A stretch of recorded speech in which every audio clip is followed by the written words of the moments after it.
السلام عليكم ورحمة الله وبركاته. ازيكم عاملين ايه؟ يا رب تكونوا بخير. النهارده بقى النهارده تامن يوم رمضان ان شاء الله. هنا طبقت الغسيل كده والعيال راحت الحضانة الصبح بدري، الهوا كان فظيع فطبقت الغسيل عشان على الحاجة لحسن تعمل. امبارح بقى بالليل كده وانا في السحور قعدت اقور البطاطس دي كده، حشيتها لحمة مفرومة، كترولها الصلصة كده وشربتها وبقت طعمها حلو قوي. مرة ما كترتلهاش الصلصة ما كانش حلو. والحشو بتاعها تحطوه من تحت كده ياكلوه بالرز يعني. عملت كده صينيتين، صينية ليا للبيت هنا يعني، وصينية ايه للناس اللي هتاكل. وهنا رز. بص الرز انا بحطه في كيس كده يعني اللي يفضل بحطه، فهسخنهم من اللي عايز. وهنا في شوية قلقاس كده، في قطعة لحمة برضو هسخنهم وانزلهم. وفي ايه تاني؟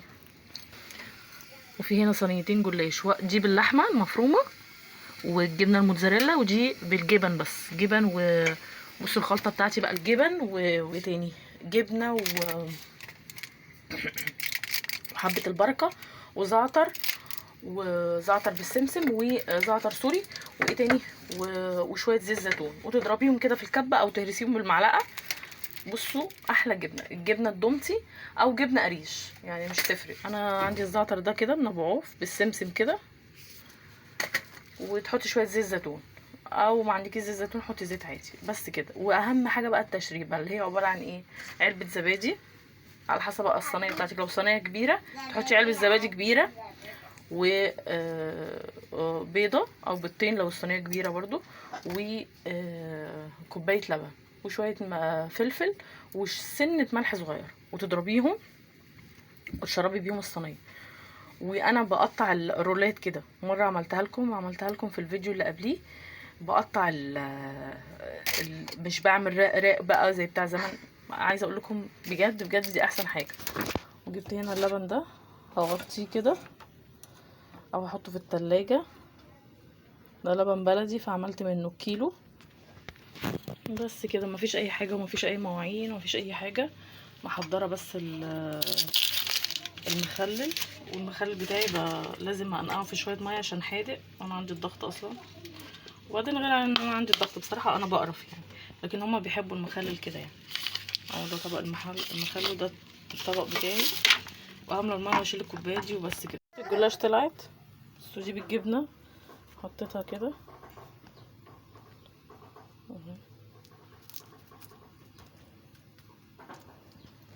اهي بالجبنه اهي ما شاء الله عليها. هنا بقى اللي باللحمه، ادي الاكل اهو. دي بالجبنه وده دي بالجبنه ودي باللحمه. ودي صينيه البطاطس كده اهي، بسم الله ما شاء الله ريحتها فظيعه. وحاطه رز كده من تحت، وهنا القلقاس في حته لحمه كده للي ياكل. وطبعا العيش الفلاحي ده واحده بتجيبولي كده، قسمتهم كده ايه 3 رغيفه، قسمتهم ايه على 3 يعني كل واحد نص يعني. وده الاكل بتاعي انا، حتتين لحمه وحتتين ايه، حتتين جبنه وحتتين لحمه. دول حتتين لحمه، ده باللحمه وده بالجبنه. تعالوا نعمل اسهل طريقه جلاش حلو في التاريخ. اول حاجه هنجيب، بصوا دي زبده على سمنه على زيت، تمام كله على بعضه. انا سيحتها في علبه الزبده، انا دايما بحط الزبده في علبه كده، تمام. هنجيب كده الجلاش وقسمته بالنص، بصوا قسمته كده نصين. ودي الصينيه بتاعتي هدهنها كده، هدهنها كده بالزبده بتاعتي دي، زبده وسمنه بلدي وزبده وزبده وزيت، التلاتة على بعض يعني حوالي معلقتين زيت على معلقتين كبار سمنه بلدي ومعلقتين زبده. يعني الزيت اقل حاجه فيها. عايزه تحطي سمنه بس حطي، عايزه تحطي زيت بس حطي. بس هي احسن بتبقى بالزبده بصراحه او بالسمنه البلدي يعني. تعالوا نشوف اوريكم بقى هعمل ايه. هحط الزبده كده والسمنه والحاجات الحلوه اللي احنا عملناها دي، وهنعمل مروحه. عارفين المروحه بتاعت زمان؟ طبعا ايه المصريين هم اللي عارفين، كنا بنعملها زمان قوي. هنجيب كده اهو، طبعا عشان شغاله بايد واحده اهو. وحاولي يعني تهويها، مش تعملي كذا طبقة اهو كده كده، شايفين؟ ودي ورقتين، دول ورقتين، الورقة التانية مش حاطة فيها حاجة، هي ورقة واحدة بس اللي فوق اهو.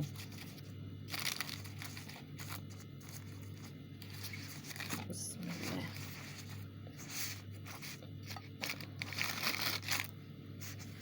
اهي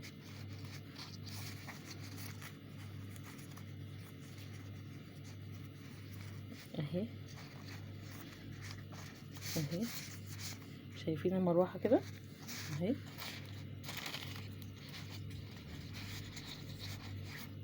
طبعا المروحة لما بتعمليها بايدك، ايدك الاتنين بتبقى اسهل واسهل اهو.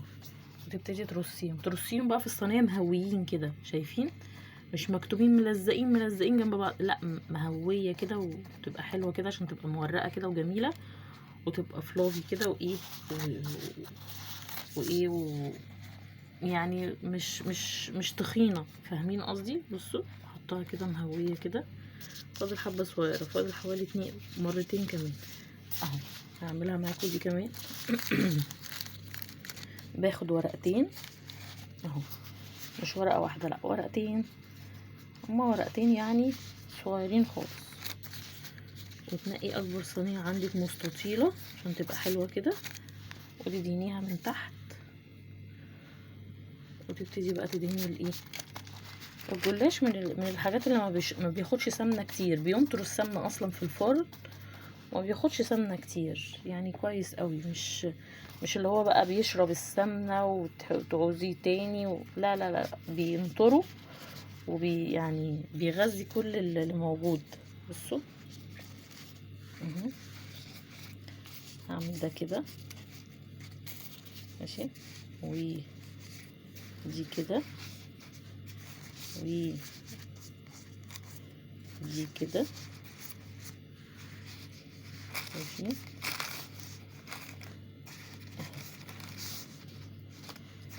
بقت مروحة اهي، شايفينها اهو. دي ابتدي احطها كده اهو اهو، سهلة قوي وجميلة يعني بصراحة. الجلاش من اسهل الحاجات، بس دي اخر ورقتين عندي اهو الحمد لله اهو، ولا لحق نشف ولا اي حاجة. واشتروا من عند بتاع الكنافة والحاجات دي، مش من المحلات السوبر ماركت. ليه؟ محلات السوبر ماركت اولا بيبقى محفوظ بقاله كتير، وبيبقى مجمد وبيبقى ناشف. بصوا ده من اللي هو بتاع الكنافة، وما اكترهم يعني في رمضان. ربنا يكتر يا رب من الناس الحلوة اهو. وسعرها بتبقى حلو، والورق بتاعها بيبقى كتير لو عايزة تعمليها اللفة على مرتين يعني، بصراحة بتبقى حلوة يعني. هي بتبقى اغلى شوية من المحل التاني، بس صدقوني الورق بتاعها بتبقى اكتر، وانا بحس ان هي بتبقى صبحة وطرية كده. وبنوتي كانت بتبقى قاعدة جنبي وانا بعمل الجلاش الحادق، كانت عمالة تاكله من كتر ما هو بصراحة ايه، طري كده وطعمه حلو. التاني جيت فتحت واحدة تانية كانت عندي في الفريزر، ما كلتهاش قد ما كلت الايه اللي هو دوت. طبعا مش عارفة الفها قوي بصراحة، اللي انا لفتها معاكم ما لفتهاش حلوة قوي عشان مش عارفة الف بايد واحدة خالص اهو. دي اخر ورقتين معايا، ودي لفة الجلاش كلها. ودي صينية، اكبر صينية عندي، صينية كبيرة جدا. بصوا الصينية دي كبيرة قوي، كبيرة حوالي شبرين، فعشان ياخدوا راحتهم وتبقى حلوة وطرية اهو. هعملهم بقى وارجع لكم تاني. شيت حبة اهو على الوش، دخلتها الفرن بقى شوية كده من غير اي حاجة، شوية وهطلعها. بصوا وما خدتش السمنة كلها. طب لما تتشمع بقى، انا حطيت معلقتين سكر بودرة ومعلقتين كاستر، ما عندكيش حطي بيضايه ومعلقه سكر بودره ومعلقتين كاستر وبيضايه ومعلقتين سكر ورشه فانيليا. وايه تاني؟ استنى هقول لكم. رشه فانيليا ورشه ملح، ودوبيهم كويس ولبن، ودوبيهم كويس وبس كده اهو. انا حطيت اهو 3 معالق او يعتبر معلقتين ونص كبار سكر بودره وكاستر اهو، وكاستر، وهحط اللبن، وهنزل كمان بشويه فانيليا اهو. حطيت انا حاجه كده اسمها ريحه الفراوله وسنه ملح اهم، وسنه ملح. وهحط بقى، انزل باللبن، بسم الله اهو. حطيت مج كبير كده، مج الشوربه زي ما انتوا شايفين كده، وقلبت كويس وخلاص كده طلعت اهو. بصوا بتقرقش كده شويه. احط عليها بقى المج ده كله، حطيتها اهو، وحطيت كمان شويه اللبن اللي كانوا فاضلين، سبتهم بقى تتشرب. طلعت من الفرن وزي الفل اهي. وحطيت عليها السيرم. طيب بيتعمل ازاي بقى؟ كوبايه سكر وكوبايه ميه يغلوا، تعصري عليهم عصره ليمونه، وبعدين تحطي معلقتين عسل كلوكوز، وبس كده. ما تقلبيش خالص، بتطلع زي الفل زي ما انتوا شايفين كده. رشيت عليها كده فستق، وبس كده، وبس كده، بألف هنا وشفا. طبعا هي ما تلسوعتش ولا اي حاجه، ده هي ايه، غمقان سنه بسيطه كده، لكن هي زي الفل يعني اهو. قعدت بالظبط نص ساعه في الفرن. اطلع دلوقتي حتى اوريكم اهو. طبعا تسيبوها تتشرب، كل ده هتشربه دلوقتي وتبقى زي القمر. تعالوا اهو، شوف طلعت حته. هي طبعا عايزه ايه، تبرد شويه، وعايزه بقى كل ده ايه، تشرب العسل بتاعها بقى والايه تاني. طعمها حلو جدا، لازم تجربوها. حرفيا ما خدتش مني ربع ساعه، بس كده. حلو في اللذيذ وسريع. يوم جميل و ثانك يو فعلا. شكرا جدا. عملت بقى صينيه الجلاش دي، اليوم كله كان جلاش النهارده. بس انا بعشق حاجه اسمها جلاش، بعشقه من غير اي حشو ولا اي حاجه. هنزل لكم الطريقه سهله جدا، ما خدتش مني ربع ساعه، لسه خلصانه دلوقتي. عملتها بالكاستر، وحطيت عليها، انا بحبها ساده يعني، بس الكاستر حطيته على الوش كده، وحطيت عليها فستق. حلوه قوي قوي قوي. هقعد بقى اتفرج على التليفون.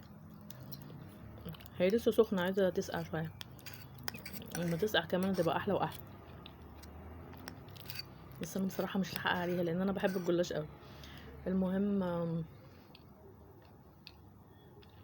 كنت اتفرج على التليفون شويه، وطبعا صليت التراويح،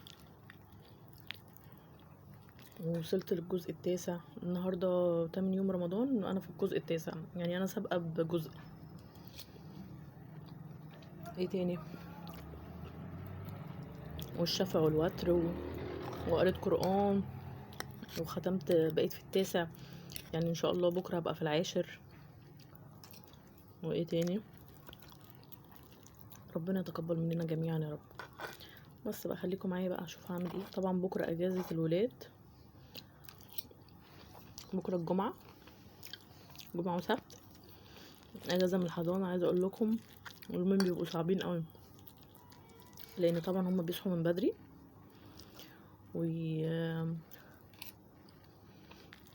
ومتعبين يعني، بس الحمد لله على كل حال. وبكره للاسف مش عارفه اعمل اكل ايه، والله المستعان.